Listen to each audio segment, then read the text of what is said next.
দেশব্যাপী আমাদের যে কার্যক্রম সেটি আসলে শুরু হবে। ভবিষ্যৎ আমাদের একসাথেই হবে, আমরা একসাথেই ভালো থাকবো, না হলে একসাথেই খারাপ থাকবো।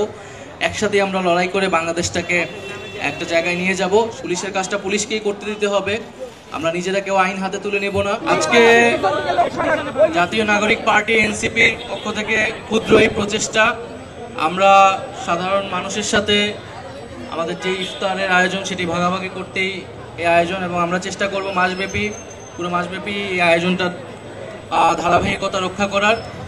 এবং আজকের আয়োজনে যারা আমাদেরকে সহযোগিতা করেছেন আর্থিক ও অন্যান্য নানাভাবে, তাদেরকে ধন্যবাদ জানাচ্ছি।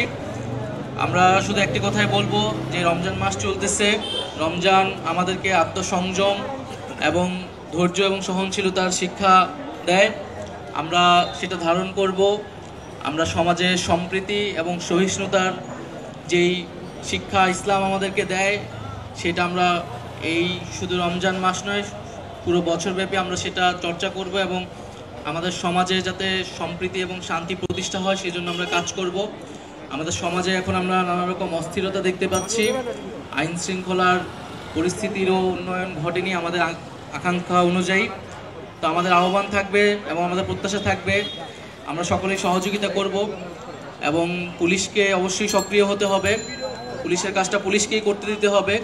আমরা নিজেরা কেউ আইন হাতে তুলে নেব না, এবং শান্তি, সম্প্রীতি এবং সহনশীলতার চর্চাটা আমাদের প্রত্যেকের নিজ নিজ জায়গা থেকে আসলে করতে হবে, এবং সকলে মিলে আমরা এই সময়টা কাজে লাগাবো যাতে আমাদের দেশের সামনের দিকে সমৃদ্ধিটা হয়, এবং পুরো রমজান মাস জুড়েই যাতে দ্রব্যমূল্য আরও নিয়ন্ত্রণে থাকে, এবং ঈদের সময় মানুষ যাতে স্বস্তিতে ঈদের বাজার করতে পারে এবং নিরাপদে তার যে বাসায় ফেরত যেতে পারে, নিরাপদে সড়কের যাতে নিরাপত্তাটা থাকে, সেই বিষয়গুলো সরকার নিশ্চিত করবে, এটা আমাদের প্রত্যাশা থাকবে। আপনাদের সবাইকে ধন্যবাদ জানাচ্ছি, সাংবাদিক কর্মীদেরকে ধন্যবাদ জানাচ্ছি, এবং সাংগঠনিক জায়গা থেকে তো আমরা এনসিপি মাত্র কার্যক্রম শুরু করেছি।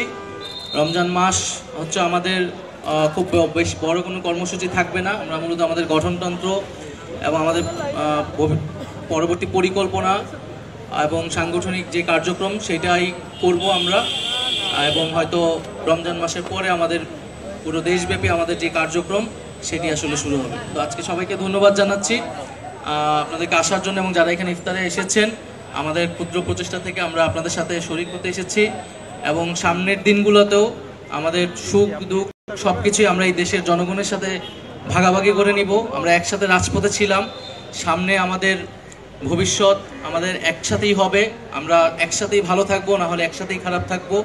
একসাথেই আমরা লড়াই করে বাংলাদেশটাকে একটা জায়গায় নিয়ে যাব।